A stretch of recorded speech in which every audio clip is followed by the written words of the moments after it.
స్తోత్రములు అందరికీ వందనాలండి. ఈ ఉదయకాల వాక్యము సామెతల గ్రంథము 6వ అధ్యాయము 6వ వచనం నుంచి చదువుకున్నాము. సోమరి చీమల యొద్దకు వెళ్ళము, వాటి నడతలు కనిపెట్టి జ్ఞానం తెచ్చుకొనము.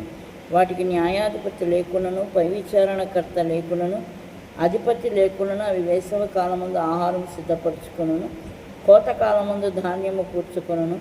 సోమరి ఎందాక నీవు పండుకొని యుందువు, ఎప్పుడు నిద్ర లేచెదవు? ఇక కొంచెము నిద్రించదనని, కొంచెము కునికెదనని, కొంచెము సేపు చేతులు ముడుచుకొని పరుండేదనని నీవు అనుచుందువు. హల్లెలూయా, స్తుతి స్తోత్రం. హల్లెలూయా, ఆమేన్. సామెతల గ్రంథంలో 6వ అధ్యాయం 6వ వచనంలో జ్ఞాని అయిన సొలొమోను ఏమని మాట్లాడుతున్నాడు? సోమరి చీమల యొద్దకు వెళ్ళుము, వాటి నడతలు కనిపెట్టి జ్ఞానము తెచ్చుకొనుము. చీమల్ని మనం చూసినట్లయితే అవి జ్ఞానము కలిగి వేసవి కాలముందు ఆహారాన్ని సిద్ధపరచుకుంటాయంట.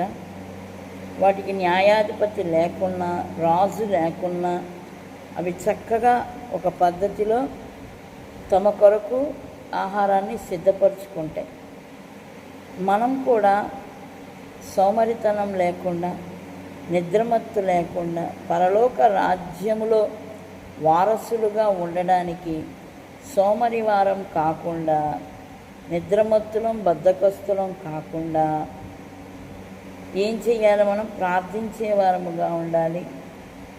సిద్ధపాటు కలిగిన జీవితం మనకి ఉండాలి. చీమలైతే ఎలా అయితే వర్షాకాలంలో ఆహారం దొరకవదని వేసవి కాలం ముందు అవి ఏం చేస్తాయంటే ఆహారం సిద్ధపరచుకును, కోతకాలం ముందు ధాన్యము కూర్చుకును.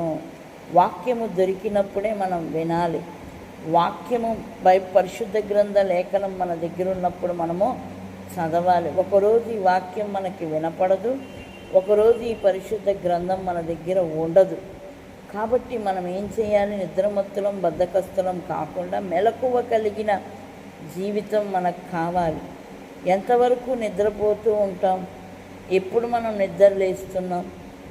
ఆత్మీయ జీవితంలో నిద్రమత్తులమై బద్ధకస్తులమై ప్రార్థన చేయలేకుండా, బైబిల్ చదవకుండా, మన ఇష్టం వచ్చినట్లు మనం బ్రతుకుతూ, మన ఇష్టం వచ్చినట్టు మనం మాట్లాడుతూ, దేవుడు నాకు మేలు చేయలేదు, దేవుడు నాకు సహాయం చేయలేదు, దేవుడు నేను అడిగింది నాకు దేవుడు ఇవ్వలేదు అని ఎంతసేపు బాధపడుతూ